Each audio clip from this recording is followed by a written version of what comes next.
bonjour Monsieur Jacques Cazan, vous êtes avec nous pour vipradioonline.fr, la web radio de l'association RVPB située à Paris, Nice et Saint-Laurent-du-Var. Bonjour. Bonjour. Alors aujourd'hui on est là en interview avec vous pour parler de votre livre que vous avez écrit aux éditions du Net, Comment j'ai cessé de ronfler. Donc est-ce que vous pouvez nous en dire un petit peu plus sur ce livre ? C'est un livre que j'ai écrit parce que j'ai d'abord eu le problème de ronflement moi-même et des apnées du sommeil pendant quelques années. Et mon épouse, on n'en pouvait plus parce qu'elle se relevait fatiguée souvent le matin. Et moi, je commençais à culpabiliser sérieusement parce que je trouvais pas vraiment de solution dans tout ce que j'avais lu à gauche et à droite. J'avais essayé des sprays, des médicaments, des choses comme ça qui étaient pas très efficaces. Et je voulais pas trop aller vers la chirurgie dont je savais que c'était pas toujours non plus sûr à 100% et que ça me faisait un peu peur. Voilà. Donc j'ai lu beaucoup de choses sur la question. D'accord.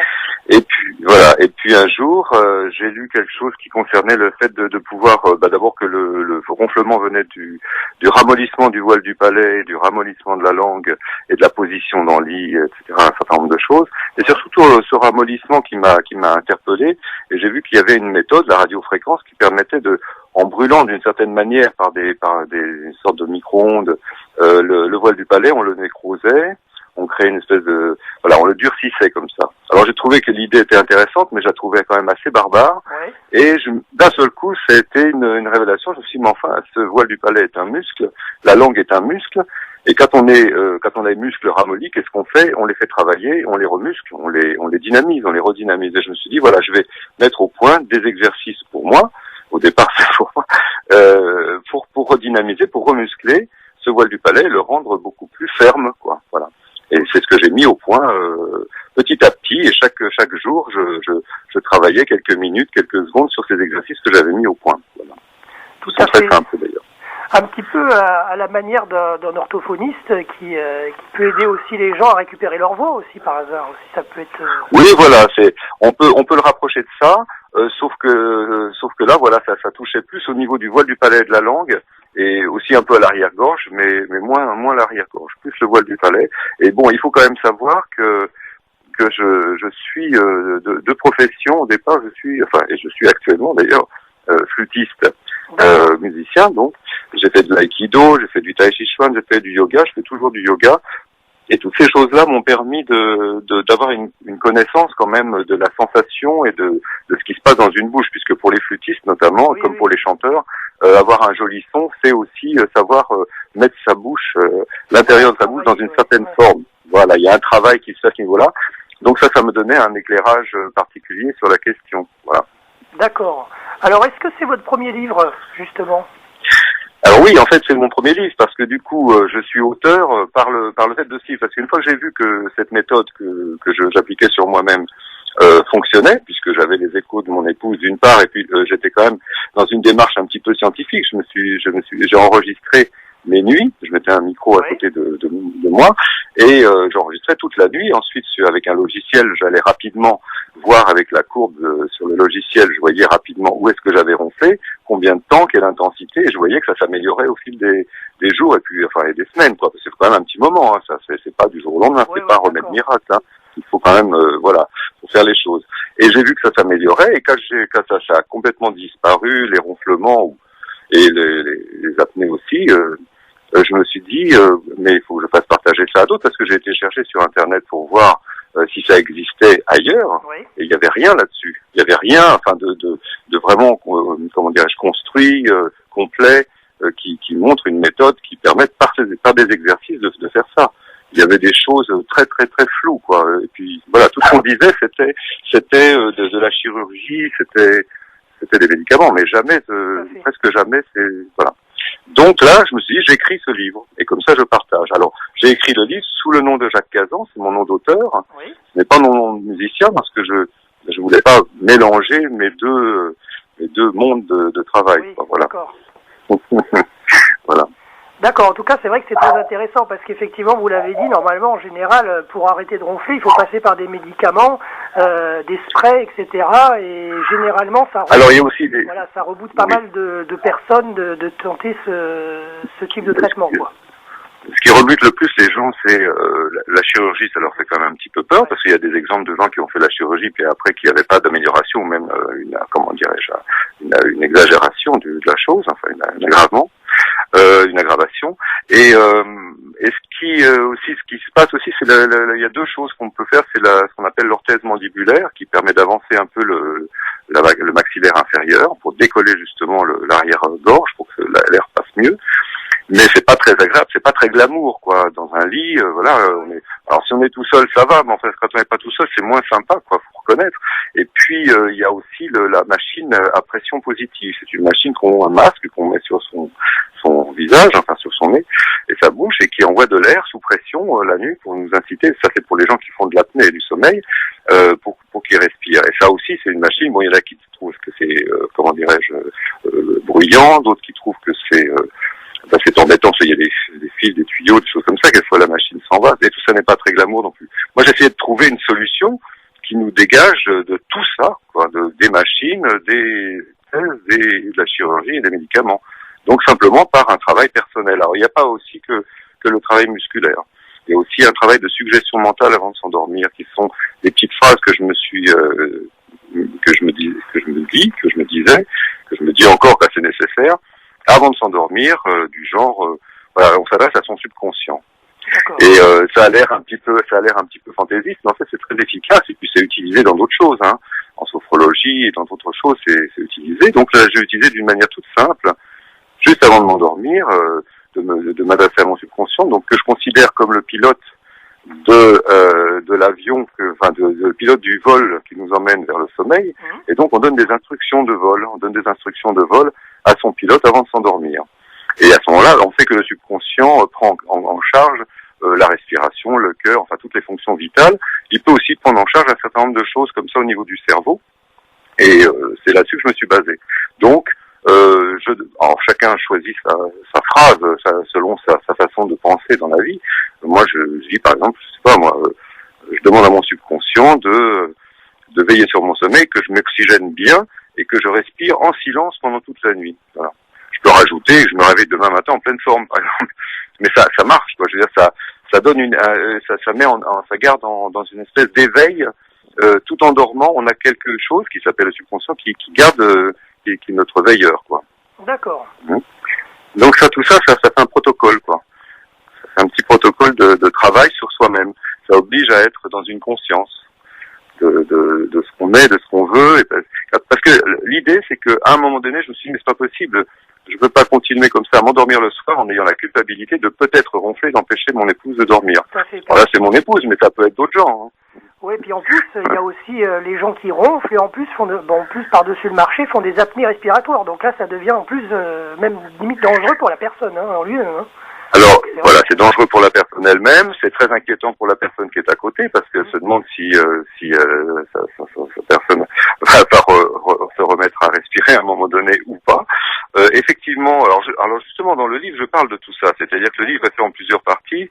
Hein, la première partie, déjà, j'ai abordé la question psychologique entre les deux, parce que comme je dis pas dans la préface, mais dans la présentation de ce livre, le ronflement fait rire ou bien pleurer.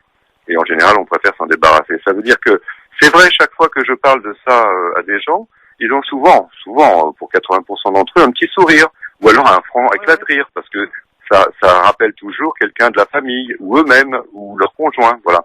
Mais derrière, il y a aussi ceux qui ont ce petit sourire, mais en même temps, il y en a aussi beaucoup qui savent que c'est très épuisant, et qu'il y a des tas de problèmes corollaires.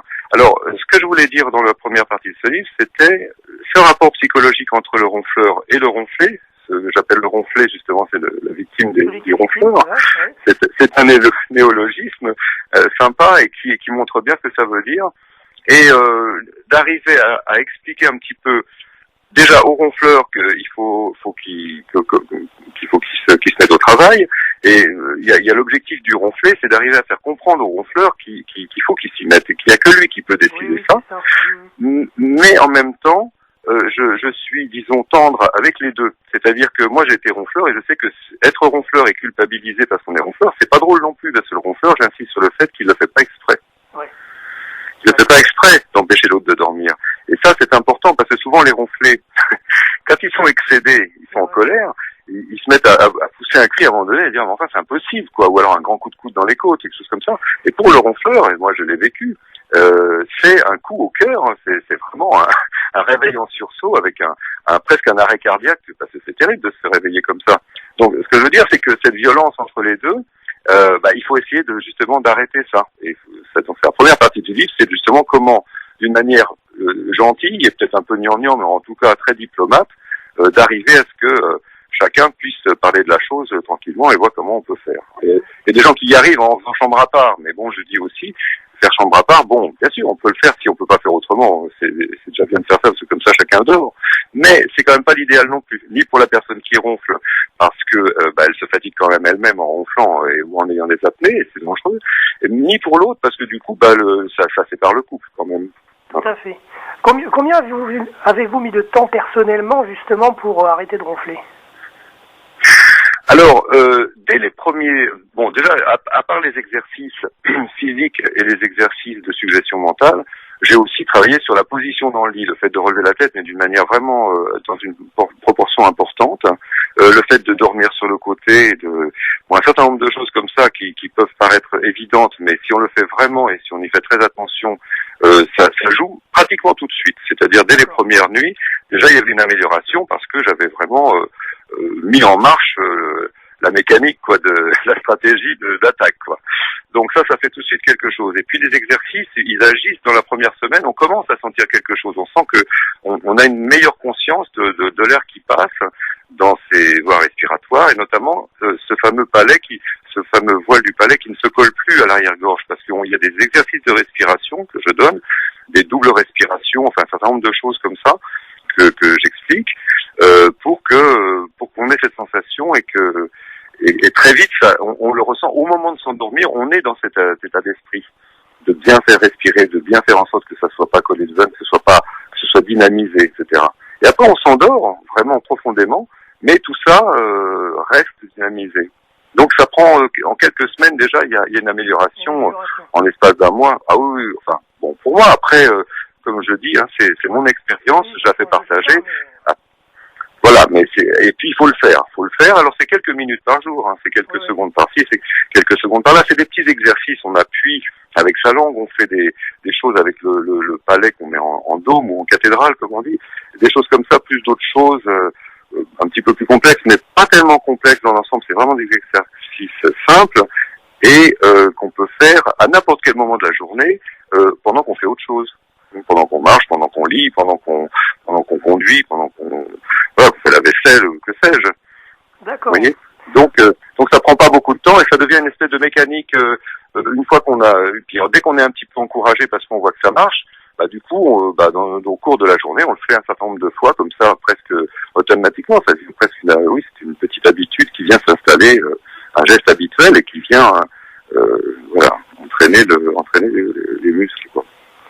D'accord. En tous les cas, donc, en tout cas, je vous remercie pour nous avoir bien présenté ce livre. Alors évidemment, il y a beaucoup de techniques qu'on ne va pas donner à l'antenne pour donner aussi envie à nos auditeurs d'avoir ce livre dans les mains. Alors justement, pour se le procurer, de quelle manière c'est possible? Alors le plus simple pour l'instant, c'est donc de le commander directement sur Internet aux éditions du Net. Oui. On peut le trouver aussi sur une plateforme qui s'appelle Kiné-Service. Et on peut le trouver dans toutes les librairies, Fnac, Espace Culturel. On peut le commander aussi en librairie. Voilà. Et oui, juste un détail que je voulais ajouter, c'est que entre cette chose de la psychologie entre ronfleur et ronfler et la méthode que j'explique plus loin, entre les deux, il y a toute l'explication de ce que c'est que les ronflements et de toutes les méthodes jusqu'à présent utilisées. Voilà, qui sont les choses qui arrivent ce qui fait que c'est un livre qu'on peut lire à plusieurs niveaux, soit pour les personnes qui découvrent le problème du ronflement et qui n'y connaissent rien et qui ont là toutes les informations qu'ils pourraient trouver en allant piocher à droite et à gauche, ils ont tout rassemblé dans le livre. Et puis pour ceux qui connaissent déjà bien le ronflement, qui ont vraiment un problème avec et qui n'ont pas toutes les solutions satisfaisantes, ils ont la méthode que je propose aussi dans le livre. D'accord, ok. Et donc, voilà. si les auditeurs, par exemple, donc là, ils vont essayer d'acheter ce livre, je pense, et puis Bien sûr, les témoignages, s'ils ont besoin, ils pourront témoigner, il n'y a pas de souci pour nous donner leur réaction. En tout cas, moi déjà, rien que dans mon entourage, je connais déjà 2 personnes qui ronflent à coup sûr. Donc ces 2-là, ils auront droit à lire le livre, ça c'est certain, et je vous tiendrai au courant de comment... Alors oui, je suis tout à fait preneur. Voilà. Oui, je suis preneur des témoignages. Oui. Et aussi, ça peut aussi arriver à d'autres, parce que même moi qui ne ronflais pas à la base, de temps en temps, je ronfle aussi. Donc je vais m'y intéresser en faisant quelques exercices, et j'ai entendu justement quelques sons de cloche de ma femme, donc je verrai moi-même aussi les résultats. Et c'est vraiment très c'est un petit peu un petit livre de chevet, si je puis dire, parce qu'on le garde, ce qui est bien, on l'achète, on l'a après pour tout le jour, donc on reste vigilant, on l'a toujours à côté de soi, de temps en temps on relit un petit peu, puis ça dynamise. Moi j'ai une personne une naturopathe médecin à Paris, d'un grand cabinet, qui m'a dit, je vais le recommander, je suis en train de le lire, ça donne une envie de s'améliorer, ça donne vraiment, ça communique vraiment un enthousiasme, et je crois que c'est ça aussi qu'il y a dans le livre, c'est pas seulement des techniques, c'est pas quelque chose de froid, c'est un livre, qui se veut populaire, c'est-à-dire qui peut s'adresser à tout le monde, et d'une manière vraiment avec beaucoup d'enthousiasme dans l'idée de se travailler sur soi-même pour améliorer la question. Voilà. Donc on peut le garder à côté de soi et se plonger dedans quand on a envie, quoi. Voilà, en tous les cas, merci à vous, Jacques Cazan. Pour se procurer ce livre, donc on l'a dit, c'est www.leseditionsdunet.com, et dans le catalogue, vous cherchez le livre de Jacques Cazan. Voilà, merci à vous et à très bientôt.